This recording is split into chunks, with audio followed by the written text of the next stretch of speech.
법률 다음 주제로 넘어가 보도록 하겠습니다. 수능을 앞두고 이제 연세대에서 논술 유축 의혹이 논란이 일고 있습니다. 이게 어떻게 된 사건인지 여기에 개요도 좀 말씀해 주시죠. 네, 지난 12일 전 국민이 누구나 아는 유명한 연세대학교에서 논술 시험을 치르고 나온 수험생들 사이에서 어느 고사장에서 시험지를 먼저 배부받은 곳이 있다라는 주장이 제기되면서 처음에 논란이 시작됐는데 그럴 리가 없다라는 얘기에서 실제 확인해 보니 자연 계열의 논술 시험에서 감독관의 실수로 시험 시작 시간이 원래 2시부터인데 1시간 전이었던 12시 55분경에 한 고사장에서 일부 응시생한테 시험지가 미리 배부되는 상황이 발생했다고 합니다. 실제로 시험지가 미리 배부된 건 맞아요? 네, 맞습니다. 그래서 감독관이 실수를 인지하고 13시 10분경에 문제를 회수했으나 이게 13시 40분경에서야 휴대전화 등 소지품 수거가 이루어졌기 때문에 그 사이에 학생들 사이에서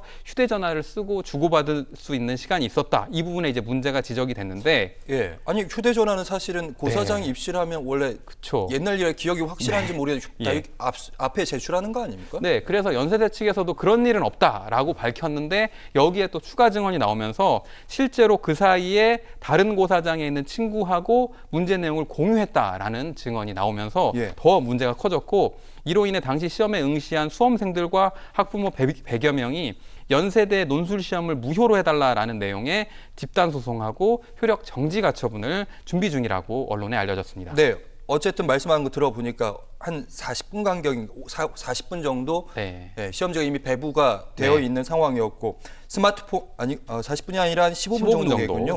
그러면 스마트폰 들고 있었고 15분 안에 무슨 일이든 일어날 수 있었던 거 아닙니까? 네, 맞습니다. 실제로 그 영상이 아니면 촬영 사진이 나갔나요? 그래서 온라인 사이트에 실제 이 인증샷이라고 해서 시험지를 찍은 사진, 촬영한 시간이 포함된 사진이 커뮤니티에 여러 곳에 이제 올라오면서 더 문제가 확산되기에 이르렀던 겁니다.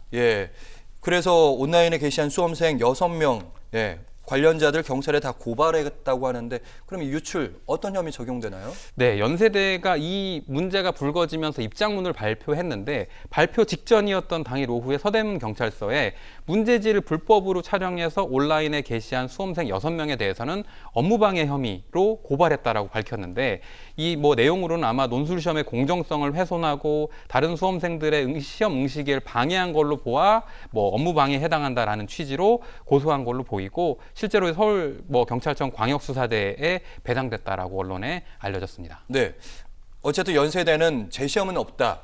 재시험 얘기도 많이 나왔었는데, 그래서 이제 수험생 학부모 집단 소송 나선다고 하는데 어느 부분을 저희가 좀 지켜보면 됩니까? 가장 중점적으로 볼 부분은 이제 시험의 공정성과 이제 관리 책임 부분이 될 텐데요.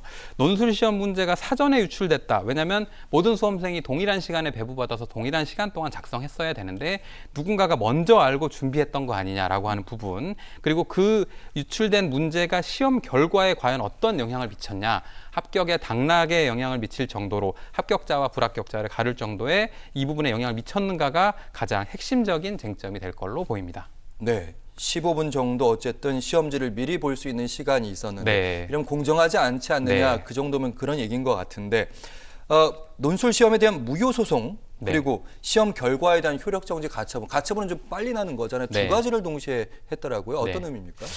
말씀하신 것처럼 이 시험이 내가 응시를 했는데 이 결과 합격자를 발표하는 절차를 진행하지 말아라, 무효다라고 하는 주장을 하는데 최소한 소송이 결과가 나오는데 한 1년 정도가 걸릴 것이고, 그러면 그 사이에 이미 합격자가 나오고 피해자들이 구제받을 수 없으니 신속하게 이 시험의 효력을 발생하지 못하도록 일단 멈춰주세요라고 하는 게 이 가처분의 내용이기 때문에 신속한 결과가 나올 수 있도록 가처분 신청을 함께 하겠다라는 내용을 밝힌 겁니다. 이거 조심스러운 얘기인데, 효력 정지 이렇게 가처분 신청을 법원에 제기하게 되면 이거 사안이 시급하잖아요. 금방 나게 됩니까?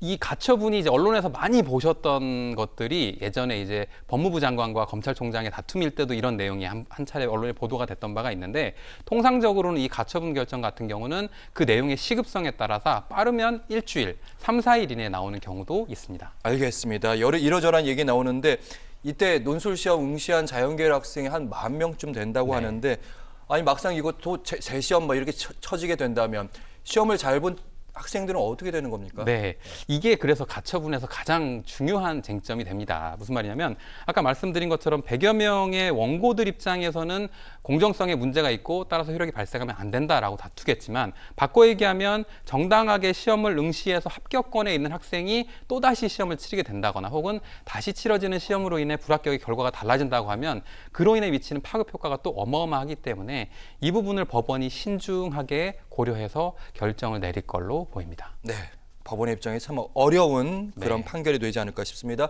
송득범 변호사와 함께했습니다. 고맙습니다. 감사합니다.